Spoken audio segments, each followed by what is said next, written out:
keadaan ekonomi terus meningkat. Kajian ini dilakukan di Malaysia. Kumpulan ini terbahagi kepada 6 orang, iaitu saya, ketua kumpulan, iaitu Muhammad Farid bin Roizat. Saya Muhammad Syazwan bin Nasaruddin. Saya Kabilin Araki Bisri. Saya Fuibo. Saya Nurfahana Wajibul Hisham. Saya Nur Azif Farid binti Ismail. Bagus.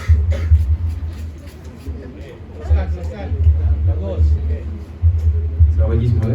Saya akan mulakan dengan pengenalan. So, dalam kehidupan seharian, manusia sangat bergantung kepada alam sekitar dan amat sukar untuk menyatakan bahawa keselamatan, kesihatan dan kesejahteraan manusia tidak bergantung sepenuhnya kepada alam sekitar. So, seperti kita semua tahu, alam sekitar dengan manusia, kita saling kena bekerjasama dalam kehidupan seharian supaya kita berdua-dua boleh hidup dalam jangka masa yang panjang.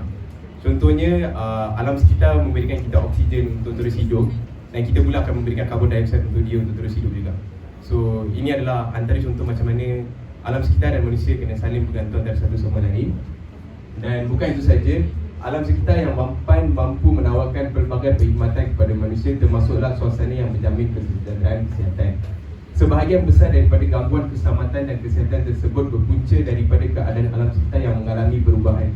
Misalnya udara yang tercemar, sampah sarap, bahan buangan toksik dan berbahaya, racun makhluk perosak, penggunaan baju sintetik dan sebagainya. Ya, contoh-contoh gangguan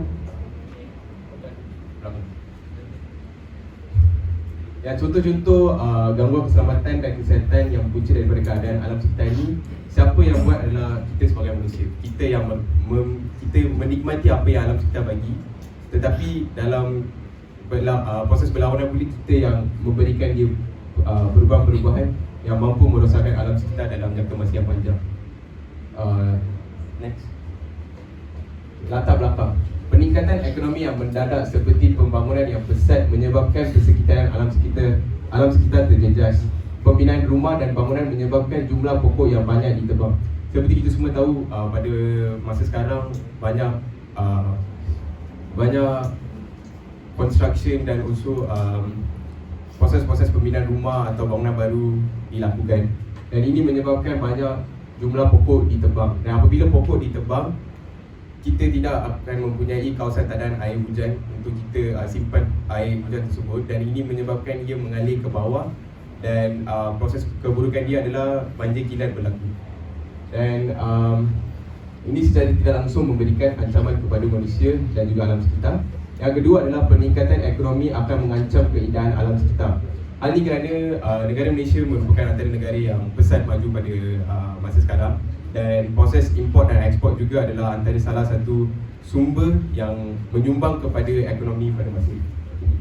Dan apabila peningkatan ekonomi berlaku, kilang pemprosesan yang proses barang-barang ini akan melepaskan udara-udara atau asap-asap yang bahaya kepada alam sekitar, dan ini secara tidak langsung akan menyebabkan pembentukan hujan berasid. Dan apabila hujan berasid ini berlaku, tanah-tanah yang diekspos kepada hujan-hujan berasid ini akan menjadi tidak subur dan pokok tidak dapat ditumbuh seperti yang sedia ada. Next. Sebagai permulaan, penjagaan alam sekitar yang efisien mampu diselamatkan daripada peningkatan ekonomi. Dan dengan kajian yang kami lakukan, kita dapat mengetahui cara untuk menyelamatkan alam sekitar daripada peningkatan ekonomi supaya persekitaran alam sekitar dapat dipelihara dan dijaga supaya generasi akan datang dapat menikmatinya. Dan kajian seperti ini dapat membantu pihak bertanggungjawab untuk mengambil pendekatan-pendekatan yang mampu mempertahankan dan memelihara keindahan alam sekitar. So, kumpulan kami telah mengedarkan borang melalui Google Form kepada ahli keluarga dan rakan-rakan kami untuk mendapat feedback tentang bagaimanakah kita dapat mempertahankan alam sekitar daripada sumber ekonomi yang meningkat pada zaman ini.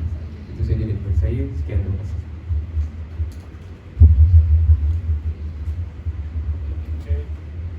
Assalamualaikum. So, sebelum kita lanjutkan kajian ni, kita dapati ada dua objektif kajian. So, yang pertama ialah mengenal pasti impak kepada alam sekitar jika ekonomi negara membangun pesat. Kalau yang kedua pula, mengkaji langkah-langkah untuk mengekalkan ekosistem alam sekitar sewaktu ekonomi membangun pesat. So, pernyataan masalah. So, selama kita buat kajian ni, kita dapati ada beberapa kesan kepada alam sekitar jika ekonomi membangunkan pesat. So yang pertama adalah kebubusan sumber alam yang tidak boleh diperbarui. So contoh-contoh sumber alam yang tidak boleh diperbarui adalah biji timah, biji besi dan juga arang batu. So hal ini terjadi kerana untuk menampung keperluan industri di kawasan maju. So sumber alam yang tidak boleh diperbaharui ini, dia akan dikeluarkan dengan kadar yang lebih daripada sepatutnya. So memang cepat habis lah. So hal ini membimbangkan sebab kalau sumber alam ni habis, dia tidak boleh diperbarui sebab benda ni tak boleh digantikan dengan masa yang singkat. So kesannya negara kalau nak dapat balik sumber alam ni, dia kena beli daripada negara lain yang dieksport.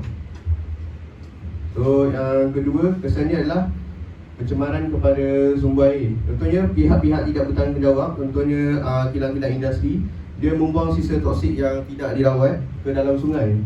So kesannya kualiti air akan jadi rendah dan tercemar sehingga membahayakan untuk penggunaan manusia seharian. So hidupan akuatik juga akan terjejas dan mati kerana hidup di dalam sungai yang tercemar itu.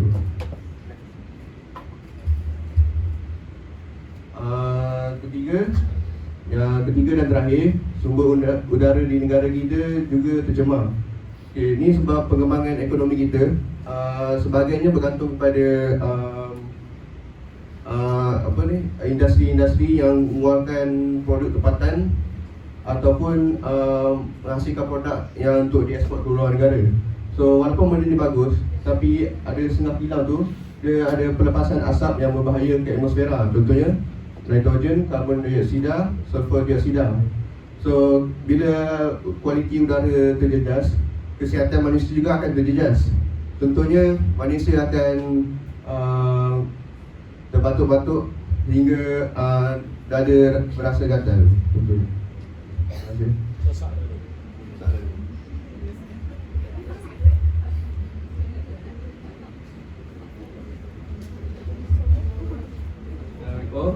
Seterusnya saya akan membentangkan ini tak nampak tajuk dah, metodologi kajian. Okey, next. Metodologi kajian ini ialah merupakan satu kajian saintifik yang diadakan untuk kertas kerja supaya kertas kerja itu lebih berdisiplin dan teratur. Okey. Rekod bentuk kajian. Rekod bentuk kajian ini ialah penyelidikan sejarah deskriptif, iaitu penyelidikan ini dilakukan secara rawak yang diambil sebanyak 50 orang responden untuk menjawab borang soal selidik. Instrumen kajian. Kajian ni dibuat di mana? Kajian ini dibuat di Malaysia. Malaysia tu besar sangat. Malaysia kat mana? Kat Melaka ke? Di seluruh Malaysia, sir. Kalau seluruh Malaysia 50 responden tak cukup, tapi tak apalah sebab awak student kat sini kan. Kalau kat seluruh Malaysia awak tahu responden nak kena berapa? Mau 20,000. Kalau tak accurate. Okey. Sekarang ni. Instrumen kajian. Instrumen kajian terbagi kepada dua, iaitu kajian kuantitatif dan kajian kualitatif. Kajian kuantitatif ini ialah kajian borang soal selidik. Iaitu kajian kualitatif pula ialah kajian secara pemerhatian. Instrumen kajian juga terbagi kepada aspek yang kedua, iaitu borang soal selidik. Borang soal selidik ini terbahagi kepada dua sektor soalan, iaitu soalan tertutup dan soalan terbuka. Soalan tertutup ini terbahagi kepada dua, iaitu soalan yang mempunyai sedikit, iaitu daripada sangat tidak setuju kepada sangat setuju. Seterusnya ialah sampel kajian. Sampel kajian ini mempunyai iaitu borang soal selidik. Borang soal selidik ini mempunyai 50 orang responden daripada negara Malaysia. Dalam borang soal sendiri ini, soalannya terbahagi kepada 4 bahagian, iaitu pengetahuan tentang alam sekitar, pengetahuan tentang ekonomi, langkah-langkah untuk mengatasi alam sekitar sekiranya ekonomi berkembang, dan akhir sekali iaitu kesan alam sekitar kepada ekonomi sekiranya ekonomi terus berkembang. Dan yang terakhir, memproses dan mendapatkan data. Untuk mendapatkan data daripada kertas kajian yang kami buat ini ialah, yang pertama, kami menggunakan kaedah borang soal selidik. Seperti yang diberitahu tadi, borang soal selidik terbahagi kepada 4 bahagian. Selain itu, kami juga menggunakan internet untuk mencari sumber-sumber seperti kesan kepada alam sekitar. Kesan kepada alam sekitar sekiranya ekonomi berkembang. Sebenarnya kami juga pergi ke perpustakaan untuk mencari maksud-maksud seperti masuk alam sekitar, masuk ekonomi. Sumber maksud alam sekitar dan ekonomi itu kami cari pada Kamus Dewan Bahasa edisi keempat. Next.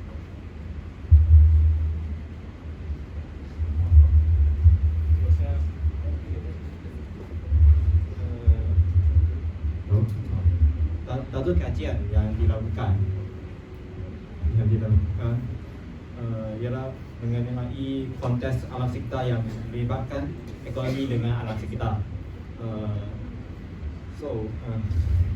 Menurut Kamus Dewan edisi keempat, ekonomi bermasuk ilmu berkenaan pengenalan, pengagihan, penggunaan barang-barang dan perkhidmatan, sistem dengan pengendalian sumber kekayaan seperti kembangan industrian dan perdagangan.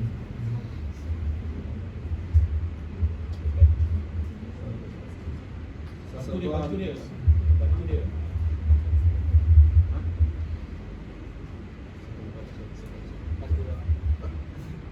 Tak ada dalam slide ke?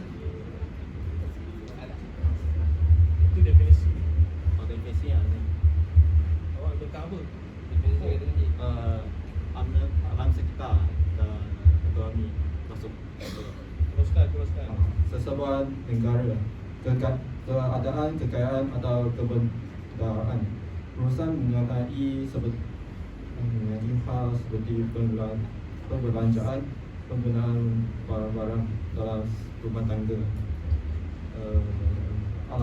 Definisi alam sekitar menurut Wikipedia bahasa Melayu,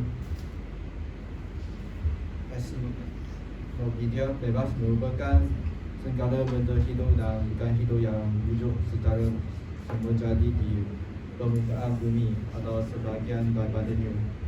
Alam sekitar yang wujud memberikan manfaat kepada semua kehidupan, termasuk kehidupan flora dan fauna.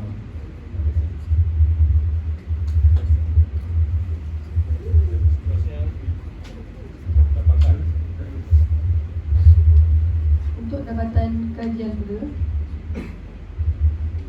Dalam dapatan kajian yang dijalankan, Ada tertendang apa pula? Ya Allah.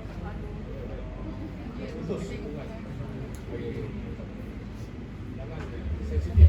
Okey, teruskan. dalam dapatan kajian yang dijalankan, membincangkan analisa data dan memaparkan hasil penemuan kajian yang telah dilakukan daripada soal selidik yang telah diisi oleh responden.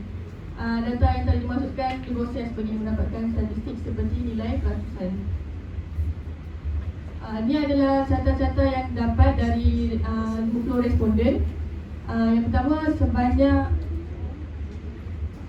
66% daripada responden yang berumur 18 tahun ke atas, dan selebihnya adalah 18 tahun yang ke bawah. Sebanyak 52% lelaki yang menjawab, yang selebihnya adalah perempuan. 96% 96% daripada responden menjawab ya untuk adakah anda tahu apa itu alam sekitar. 98% responden menjawab ya untuk pentingkah alam sekitar dalam kehidupan kita. Next.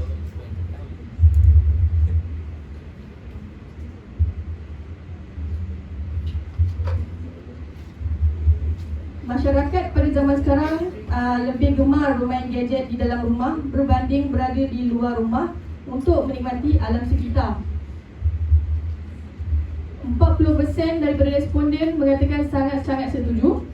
30% daripadanya mengatakan setuju sahaja, dan 24% mengatakan tidak pasti, 4% mengatakan tidak setuju, dan 2% mengatakan sangat-sangat tidak setuju. 90% responden mengetahui apa itu ekonomi dan selebihnya tidak tahu. Sekiranya sesebuah negara itu ekonominya rendah, maka negara itu merupakan negara yang mundur. Sebanyak 38% mengatakan sangat-sangat setuju, 44% mengatakan setuju, 10% mengatakan tidak pasti, dan 2% mengatakan sangat-sangat tidak setuju. Untuk kekurangan sumber ekonomi negara dapat membuatkan rakyat di negara tersebut akan hidup dalam kesusahan. 54% mengatakan sangat-sangat setuju, 32% mengatakan setuju, dan selebihnya mengatakan tidak pasti.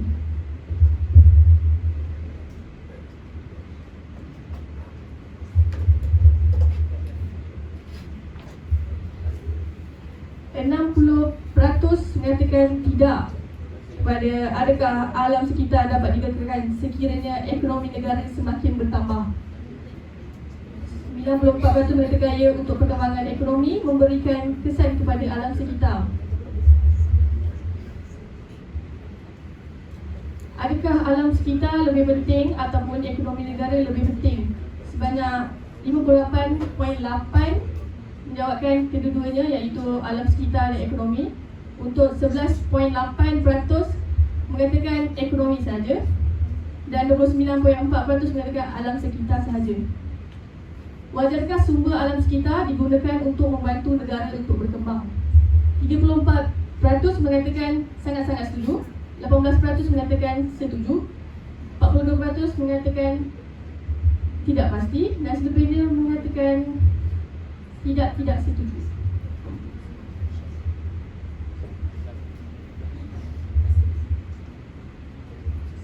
Adakah wajar ekonomi dikembangkan sehingga alam sekitar dicemari? Sebanyak 48% mengatakan sangat-sangat tidak setuju, 16% tidak setuju, 24% tidak pasti, 6% setuju, dan selebihnya sangat-sangat setuju. Kerajaan sewajarnya cakna dengan keadaan sekeliling supaya keindahan alam sekitar dapat dikekalkan. 76% mengatakan sangat-sangat setuju, 14% setuju, dan selebihnya tidak pasti. Dan yang terakhir, hutan simpan merupakan salah satu langkah bagi kerajaan untuk mengekalkan keindahan alam sekitar. 80% mengatakan setuju, sangat-sangat setuju, 12% setuju, dan selebihnya tidak pasti. Seterusnya. Assalamualaikum dan selamat pagi. Sekarang saya akan menerangkan mengenai langkah penambahbaikan.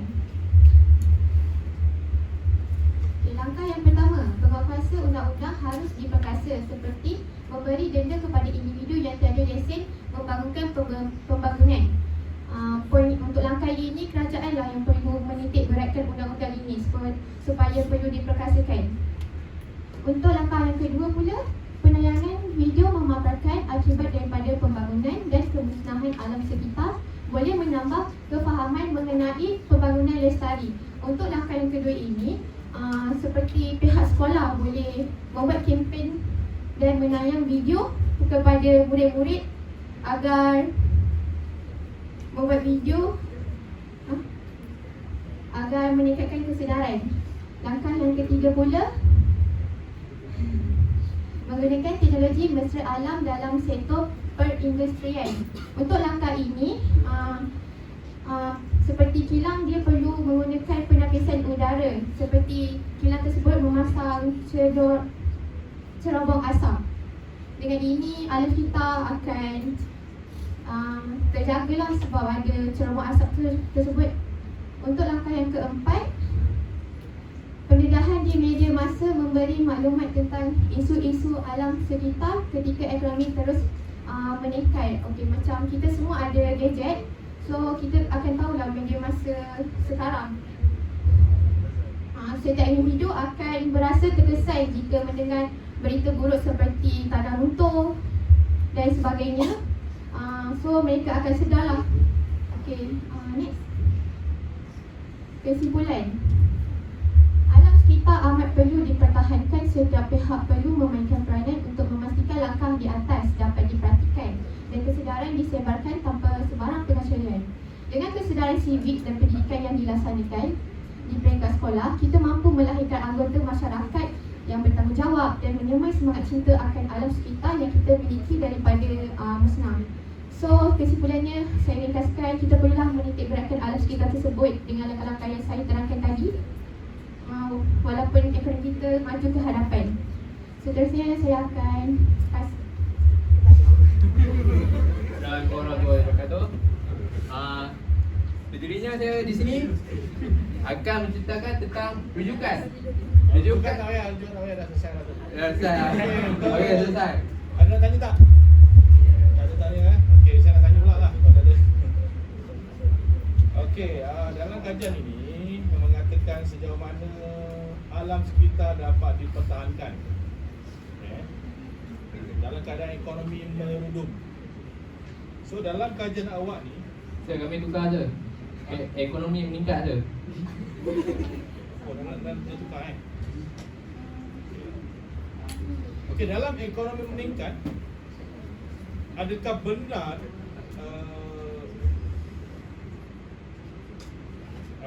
alam sekitar ni dapat dipertahankan? Dengan dapatan kamu dapat daripada kajian tu, betul ke dapat dipertahankan alam sekitar punya keadaan ni secara keseluruhan? Awak mesti dapat data tu kan? Mesti lah, mesti. Okey, dapat tak? Dapat je, dapat. Okey, kalau ada peratusnya sikit-sikit. Peratusnya apa soalan saya tadi? Yoi. Okey, awak kata dapat alam sekitar ni dapat dipertahankan dalam keadaan ekonomi tinggi, ekonomi Meningkat. Adakah benar dapat dipertahankan apa dia punya alam sekitar ni? Mengikut kajian Borang Soal Kredit, sebanyak 60% mencadangkan bahawa alam sekitar tidak dapat dipertahankan. Oh, tak dapat Tak dapat sebab sekarang kan negara tengah maju, line pun sekarang 5G. So dengan komunikasi teknologi dan maklumat sekarang, kita juga negara kita perlu mencari sumber-sumber ekonomi. So kebanyakan sumber-sumber ekonomi ini datang daripada sumber-sumber alam sekitar. Oleh itu banyak daripada responden menyatakan bahawa alam sekitar tidak dapat dipertahankan. Itulah saya dapatkan lah. Okey, kamu boleh Saya nampak macam Faris cakap tadi dalam 60%, tapi kita tak dapat laksanakan dengan penuhnya sih. Macam Faris cakap, memang pembangunan, kita perlukan pembangunan juga, tapi at the same time alam sekitar kita pun besar juga. Sebagai contohnya, kita boleh ambil pedoman daripada apa yang berlaku pada minggu lepas, tanah runtuh di Federasi dekat Batam. Macam benda tu mereka melakukan untuk ekonomi masing-masing, tapi apa yang musnah adalah alam sekitar. So, tak dapat dipertahankan. Tidak dapat dipertahankan sepenuhnya, tapi kami harap dengan pelaksanaan undang-undang dan semua boleh dipertahankan. Okey, selepas anda semua satu guru buat kajian selama sebulan, apa kesan kajian ini terhadap kefahaman falsafah awak berkaitan tentang alam sekitar? Okey, saya serahkan kepada Wan. Kesan peribadi hasil kajian ini, awak rasa Oh, saya rasa perlunya nak menjaga alam sekitar guys. Saya pribadi lah. Ya, lepas saya buat kajian pasal alam sekitar dapat dipertahankan jika ekonomi meningkat kan. So saya berasa saya sebagai warga negara Malaysia rasa kena bersabar lah kan. Macam kena nak jaga alam sekitar ni, kalau tak hancur kan. Kalau hancur habis lah Malaysia. Mas pada yang belum jawab, apa kesan pada diri dia kata hancur kalau tak habis? Awak rasa panggil ke apa lah? Kalau saya macam rasa sedar lah. So macam kena buatlah langkah-langkah yang saya kata tadi. Apa orang cakap tadi? Oh, dia cakap. Saya lepas kajian ni saya baru tahu kalau ekonomi kita dekat alam sekitar ni tidak dijaga dengan baik. So kita kena apa? Kamu juga. Kita kena usaha. Kerajaan kena usaha. Pasti kerajaan. Okey, Po. Awak punya kesan. Awak ni apa cakap pun tak nak cakap pasal. Awak punya kesan pada awak tu. Hasil kajian ni awak kaji ramai-ramai ni. Timbul kesedaran ke apa ke. Dia orang semua dah sedar dah ni.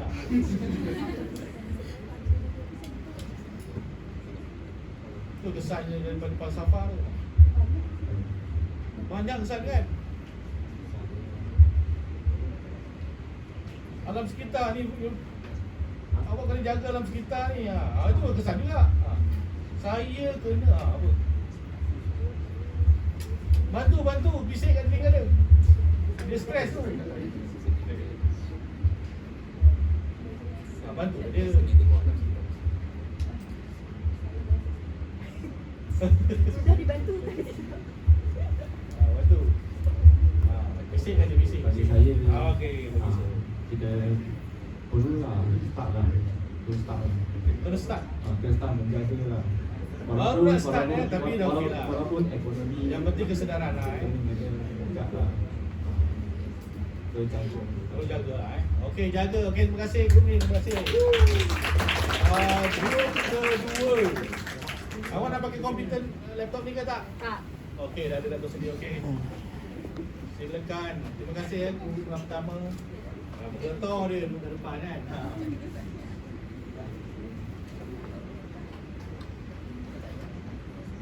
Silakan kumpul kedua dan mendapat tempat lah.